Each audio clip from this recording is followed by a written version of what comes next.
더라. 아멘. 우리 시간에 할렐루야 하면 아멘으로 한번 인사하겠습니다. 할렐루야. 아멘. 우리 옆 사람과 한번 이렇게 인사했으면 좋겠는데요. 옆 사람 마주보고 한번 이렇게 인사하겠습니다. 당신의 미소가 마스크를 뚫고 나옵니다. 한번 이렇게 인사하겠습니다. 네, 여러분 벌써 1년의 반이 훌딱 지났습니다. 벌써요 6월이 되었습니다. 여러분 운동을 하다 보면요 4점이라는 순간을 맞이하게 됩니다. 즉 한계를 맞이하게 되죠. 그만하고 싶고 포기하고 싶고 멈추고 싶은 그런 순간을 우리는 4점이라고 이렇게 이야기합니다. 그런데 놀랍게도 그 순간을 조금 버티고 호흡을 가다듬고 운동을 계속 이어가다 보면은 세컨드 윈드라는 시간을 맞이하게 됩니다. 무슨 시간이냐면요 고통이 줄어들고 오히려 운동을 더 하고 싶은 순간으로 바뀌게 된다라고 이렇게 이야기합니다. 아마 1년의 절반을 달려온 우리가 각자의 4점을 느끼고 있을지도 모르겠습니다. 또 코로나가 장기화되면서 이게 언제 끝날까라고 하는 그런 답답함들이 아마 우리 가운데 있을지도 모를 것 같습니다. 그런데 오늘 이 시간 우리가 하나님의 말씀 앞에 서서 그 4점 앞에 하나님의 말씀을 다시 한번 세우고 기도하며 그 시간들을 호흡하며 달려나간다면 다시 한번 영적인 세컨드 윈드, 우리가 달려나갈 수 있는 그 시간이 펼쳐지게 될 거라고 확신합니다. 오늘 이 수요 기도를 통하여서 그런 은혜를 경험하시는 여러분이 되시길 주의 이름으로 간절히 축원합니다. 오늘 여러분과 함께 솔로몬이 그들을 사랑하였더라 라는 제목으로 하나님의 말씀을 전하도록 하겠습니다. 전 세계적으로 하나님을 믿던 안 믿던 솔로몬은 이른바 성공한 사람의 전형적인 인물로 기억되고 있습니다. 지혜로운 사람의 표상으로 그렇게 불려지고 있죠. 그래서 이제 이 솔로몬이라는 이름으로 된 브랜드나 상호가 참 많습니다. 솔로몬 영재학원, 솔로몬 신용정보회사, 심지어는 솔로몬 온돌 침대라는 이런 메이커도 봤습니다. 여러분 질문 한번 드려볼게요. 여러분 마음속으로 한번 대답해 보십시오. 솔로몬은 정말 성공한 왕일까요? 솔로몬은 정말 우리가 생각하는 것처럼 칭송받아 마땅한 성공한 왕일까요? 여러분 다윗이 그렇게도 짓고 싶었지만 허락되지 않았던 성전을 완공했던 사람이 솔로몬입니다. 화려하고 웅장한 왕궁을 건축함으로 강력한 중앙집권에 공도 세웠던 사람이 바로 솔로몬이죠. 타의 추종을 불허하는 지혜로운 판단과 판결을 하였고 강력한 리더십을 가졌던 사람이 솔로몬입니다. 심지어는 탁월한 경영 능력으로 막대한 부를 벌어들여서 경제 성장을 이루었고 전국을 요새화해서 외침의 공포로부터 백성들을 지켰던 사람이 바로 솔로몬입니다. 이렇게 솔로몬이라는 한 사람은요 정확히 역사적 기준 그리고 인간적 기준으로 보았을 때 성공한 사람, 아니 그 이상의 사람이라고 우리가 충분히 이야기할 수 있을 것 같습니다. 그런데 오늘 본문은 희한하게도 이 솔로몬에 대한 평가를 정반대의 평가를 하고 있습니다. 그렇게 지혜로웠던 왕, 이스라엘의 이전에도 없을 평화와 부흥을 가져왔던 이 솔로몬은 도대체 오늘 이 말씀에서 또 다른 평가를 받는 이유가 무엇일까요? 오늘 솔로몬의 그 실패의 시작이 1절에 기록되어 있습니다. 우리 다 같이 본문 1절을 읽어보겠습니다. 솔로몬 왕이 읽겠습니다. 시작. 솔로몬 왕이 바로의 딸 외에 이방의 많은 여인을 사랑하였으니 곧 모압과 암몬과 에돔과 시돈과 헷 여인이라. 말씀이 솔로몬이 이방 여인들을 사랑했다라고 이렇게 기록하고 있어요. 이러면서 이 사랑했다라는 히브리어 원어를 살펴보면요 굳게 결합하다, 마음을 다주다, 몰두하다, 집착하다라는 그런 의미예요. 그러니까 단순히 이성적인 감정으로 이 여인들을 사랑했던 수준을 뛰어넘어서 그들의 삶의 모든 것까지 집착하며 몰두하며 사랑하고 있다라는 거예요. 그 결과가 뭐죠? 3절 말씀처럼 후궁이 700명이 되었고 첩을 300명이나 두게 되었습니다. 제가 한 모임에서 이 모임을 이렇게 이 이야기를 나누게 되었는데 한 권사님이 저에게 이런 얘기를 하더라고요. 목사님, 솔로몬은 이미 하나님의 징계를 충분히 받은 것 같습니다. 한 명을 데리고 사는 것도 힘든데 1000명을 데리고 있다니 하나님의 징계가 확실합니다. 이렇게 얘기하더라고요. 왜 웃으시는지 모르겠는데 하여튼 저는 그렇게 들었습니다. 하나님께서 2절에 보면 이렇게 이야기하세요. 하나님이 이미 알고 계셨어요. 그래서 경고하셨습니다. 틀림없이 그런 상황이 오면 그들이 너희들의 마음을 돌릴 것이다.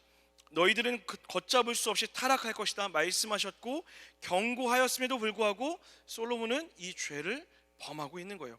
그 결과가 뭐죠? 우리 4절 말씀도 같이 한번 읽겠습니다. 4절입니다. 시작. 시작. 솔로몬이 나이가 많을 때에 그의 여인들이 그의 마음을 돌려 다른 신들을 따르게 하였으므로 왕의 마음이 그의 아버지 다윗의 마음과 같이 아니하여 그의 하나님 여호와 앞에 온전하지 못하였으니, 결국 하나님의 경고대로 여인들은 솔로몬의 마음을 돌려버렸다라고 본문이 기록하고 있죠. 돌렸다라는 것은요, 원어적으로 살펴보면 기울어지게 하다, 구부러뜨렸다라는 거예요. 노년의 솔로몬의 마음을 기울어지게 했다라는 것을 이렇게 표현하고 있는 거예요. 어디로요? 다른 신들을 향해서, 그 이방 여인을 향하여서 구부러진 것뿐만 아니라 그 여인들이 데려왔던 이방의 신들을 향하여서 마음이 구부러졌다라는 거예요. 완전히 넘어갔다라는 거죠. 이것을 우리가 다 쉽게 표현하면 우상 숭배에 빠지게 되었다라고 이야기하는 거예요. 결국 하나님은 솔로몬을 책망하십니다. 그 결과 왕국의 분열, 완벽한 나라를 만들었다 믿었고 흔들림 없는 나라를 세웠다 믿었지만 끝내 남유다와 북이스라엘로 분열되는 절망의 역사 가운데로 나아가게 되는 것입니다. 자, 여러분, 이렇게 지혜의 왕이었고 하나님께 듣기를 기뻐하며 하나님의 통치를 위해 살았던 그였지만 결국 죄 가운데 빠져 이런 결과를 맞이하게 되는 것입니다. 오늘 이 말씀만 봤을 때 솔로몬은 정확히 실패한 왕이 맞습니다. 여러분, 오늘 이 솔로몬의 이야기를 통해서 여러분과 두 가지 교훈을 좀 살펴보려고 합니다.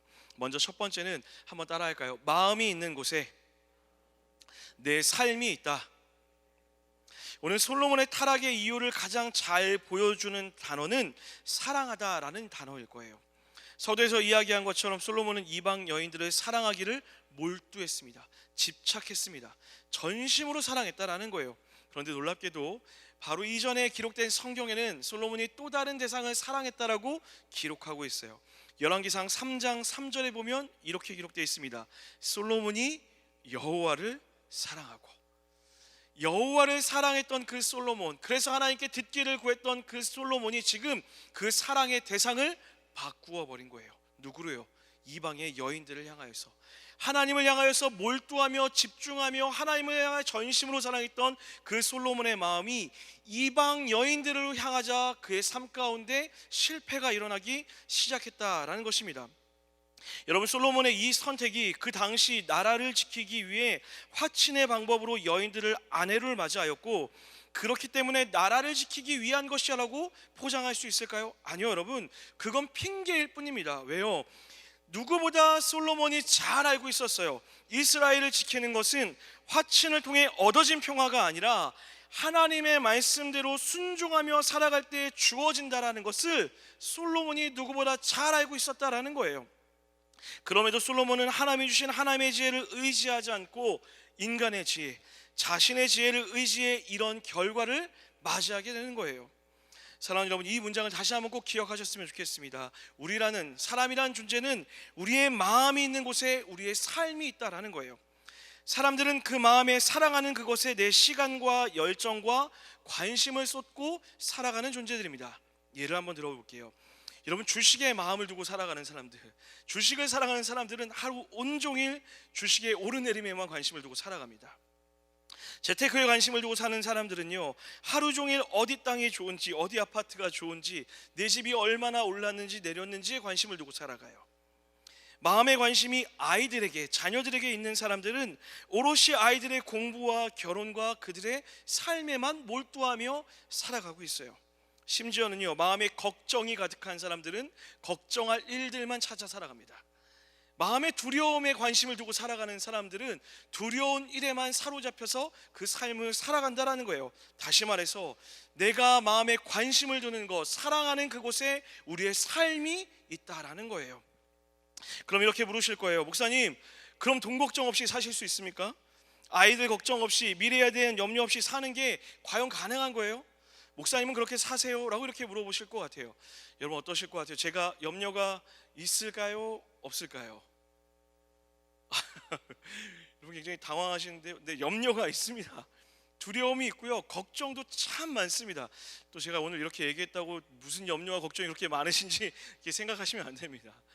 여러분, 저는 2년에 한 번씩 꼭 엄청난 두려움과 염려 앞에 설 때가 있습니다.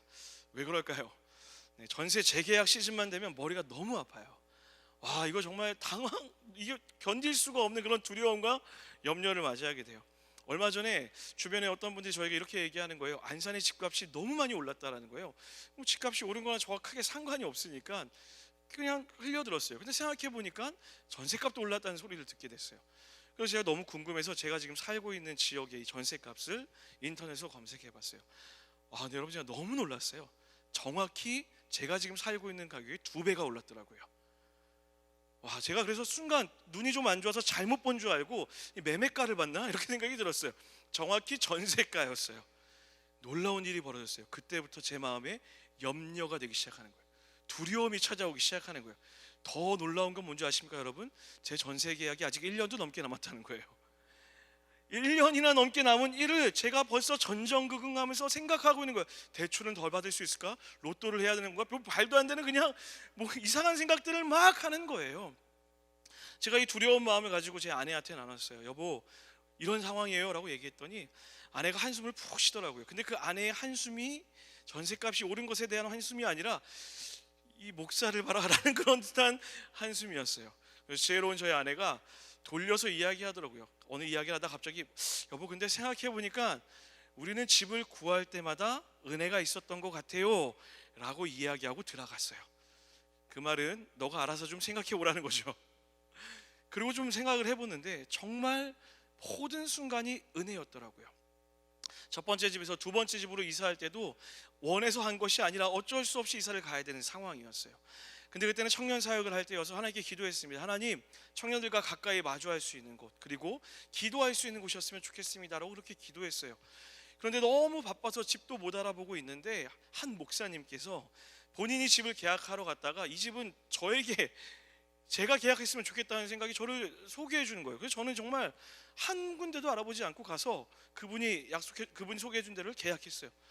근데 너무 놀라운 사실은 한양대학교 바로 앞에 4층 집에 제가 들어가게 된 거예요. 한양대학교를 매일 보며 기도할 수 있었고 청년들이 집에 자주 올 수 있는 그런 거리였어요. 실제로 5년 동안 청년 사역을 하면서 많은 청년들이 저희 집에서 식사도 하고 기도도 하고 그런 시간들을 보냈던 기억이 있습니다.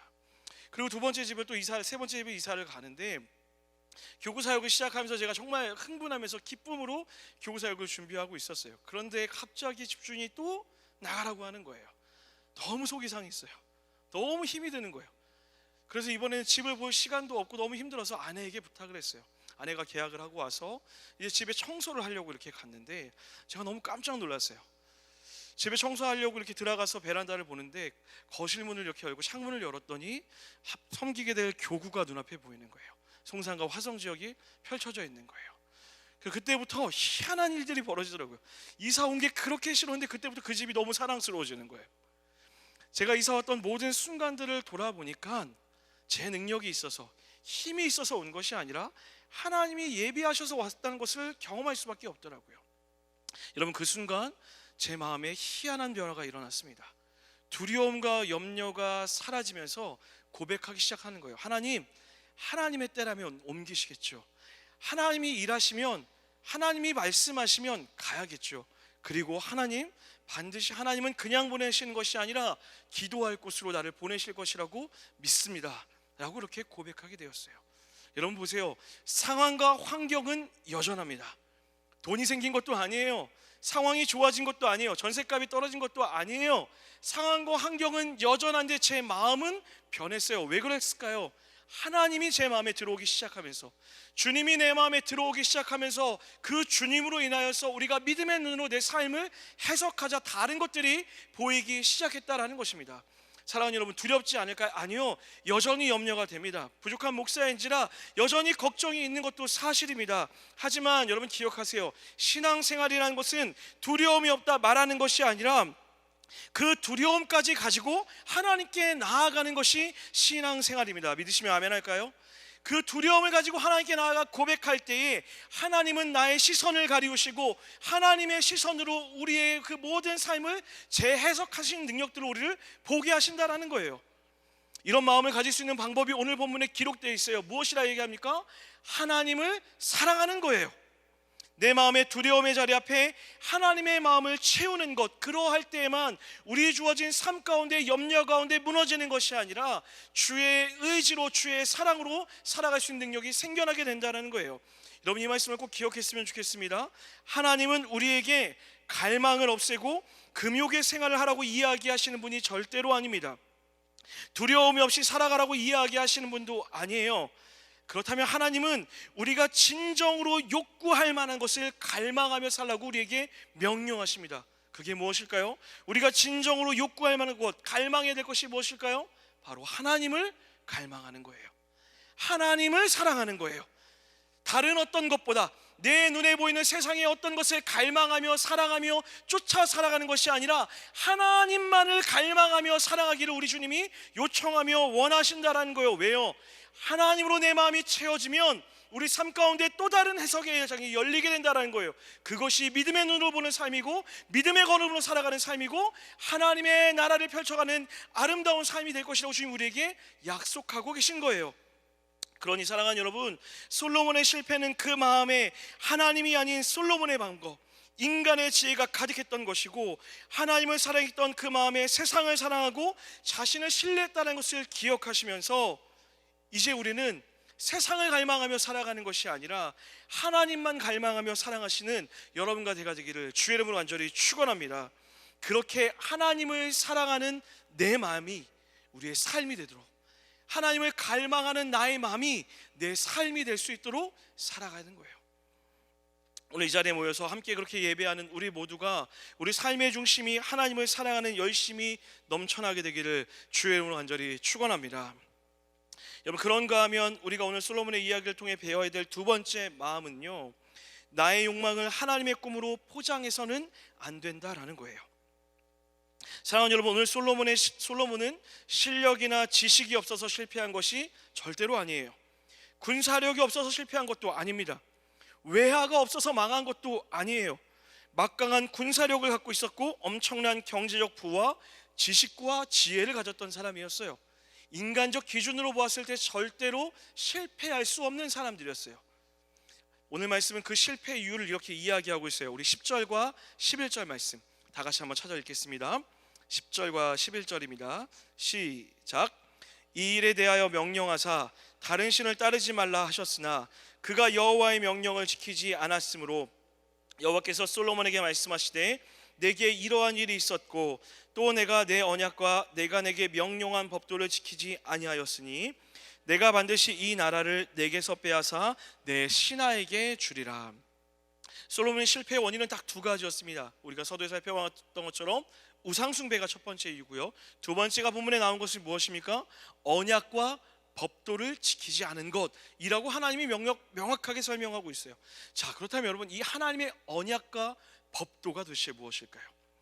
예레미야 말씀에 보면 이렇게 이야기합니다. 하나님의 법도란 인애와 공평과 정직을 행하는 것. 다시요, 하나님의 법도란 인애와 공평과 정직을 행하는 것을 이야기합니다. 이것이 신약에 가서는요, 성령 안에서 의와 평강과 희락을 누리며 사는 것이라고 그렇게 바울은 이야기하고 있어요. 그러므로 솔로몬이 하나님의 언약과 법도를 행하지 못했다라는 것은 그의 삶의 인애와 공평과 정직이 사라져버렸다는 거예요. 다른 의미로 그가 다스리는 나라의 의와 평강과 희락이 없어졌다라는 거예요. 또 한 가지, 여러분 신명기 17장 14절부터 17절까지 말씀을 보면 왕이 가지지 말아야 될 네 가지 덕목에 대해서 이렇게 이야기해요. 첫 번째는 이방인 왕을 세우지 말아라라고 얘기해요. 두 번째는 병마를 많이 두지 말고 그 병마를 애굽에서 사오지 말라라고 이렇게 이야기합니다. 세 번째는 놀랍게도 아내를 많이 두지 말라고 이야기해요. 네 번째는 은과 금을 쌓아두지 말아라고 하나님께서 이야기하십니다. 이유가 뭘까요? 이 모든 행했던 지금 말씀했던 이 모든 것이 이방의 나라들이 자신을 강대하기 위해서 하고 있는 그 나라들의 방법이었다라는 거예요. 하나님이 이야기하는 거예요. 세상의 방법 따라가지 마. 내가 너희들의 주인이야. 내가 너희의 왕이야. 내가 지켜줄 거야. 네가 세상과 화친을 맺지 않더라도, 그들과 무역하지 않더라도, 그들처럼 은과 금을 가지고 있지 않더라도 내가 너희를 보호할 거야. 그러니 염려하지 마라고 명령하신 거예요. 그런데 오늘 솔로몬이 이 모든 하나님의 약속들을 어기고 있어요. 솔로몬은 성전과 자신의 궁을 짓는데 20년이라는 시간을 쏟습니다. 그때 동원된 노동자 수가 총 18만 명 정도가 된다고 얘기해요. 모두가 노예 신분이었습니다. 하나님을 의지하는 대신 할 수만 있다면 더 많은 나라와 화친을 맺고 수교를 맺으려 했습니다. 그 결과 우리가 아는 것처럼 1000명의 후궁을 두는 말도 안 되는 일이 벌어지게 됩니다. 솔로몬은 전국을 요새화했습니다. 하닷과 르손의 반란을 제외하고는 40년 동안 평안했음에도 불구하고 전국을 요새화하는 데 몰두했습니다. 특히 솔로몬을 위한 의전 호위병을 두고 그들의 무기를 모두 금으로 장식합니다. 솔로몬 이런 국가 조직을 운영하기 위해서 막대한 인력과 자금이 필요했고, 그래서 자신의 전차와 군마를 주변 국가들에게 팔기 시작해요. 일종의 무기무역을 하기 시작하는 겁니다. 이 거래를 통해 엄청난 부를 획득하게 돼요. 또한 솔로몬의 성공은 계급을 발생하게 만듭니다. 지배하는 자와 지배당하는 자라는 인간의 차별을 낳게 만들었고, 외국인들은 인간의 가장 기본적인 권리마저 빼앗기고 노예로 전락시키게 됩니다. 여기서 끝이 아니에요, 여러분. 솔로몬의 성공은 과다한 조세와 부역의 부담을 낳았고, 결국 지파 간의 갈등이 원인이 되어 분열로 가는 기초를 놓게 돼요. 실제로 열왕기상 12장에 가면 이런 내용이 나옵니다. 여로보암이 북쪽의 10지파 사람들과 와서 솔로몬이 부과했던 이 과중한 세금을 감면해 줄 것을 요청하고 있어요. 자, 보세요, 여러분. 솔로몬이 세웠던 나라에는 하나님의 법도 의와 평강과 희락은 보이지 않습니다. 인애와 공평과 정직은 그 나라 가운데서 찾아볼 수는 없어요. 겉으로 보기에는 휘황찬란하고, 겉으로 보는 것은 요새를 만들 것 같고, 겉으로 보기에는 완벽한 나라를 만들 것 같지만 그 안에 뭐가 없어요? 하나님이 없는 거예요. 하나님의 명령이 없는 거예요. 마치 사사기 시대의 그때처럼 왕이 없음에 그들이 각자 소견에 옳은 대로 행하였다라 말했던 것처럼, 하나님이라는 완벽한 왕이 있음에도 그 나라에 왕이 없는 모습으로 솔로몬이 그 나라를 만들어 갔다라는 거예요. 사랑하는 솔로몬의 실패가 무엇일까요? 능력이 없는 걸까요? 힘이 없는 걸까요? 부가 없었던 걸까요? 지혜가 없었던 걸까요? 아니요. 그의 실패의 원인은 하나님의 말씀을 잃어버렸기 때문이라는 거예요. 하나님의 언약을 잃어버렸기 때문이라는 거예요. 그 약속을 잃어버린 채로 하나님의 언약과 명령을 쫓는 것이 아니라 하나님의 이름으로 포장된 자신의 욕망을 쫓은 것이 실패의 원인이었다라는 거죠.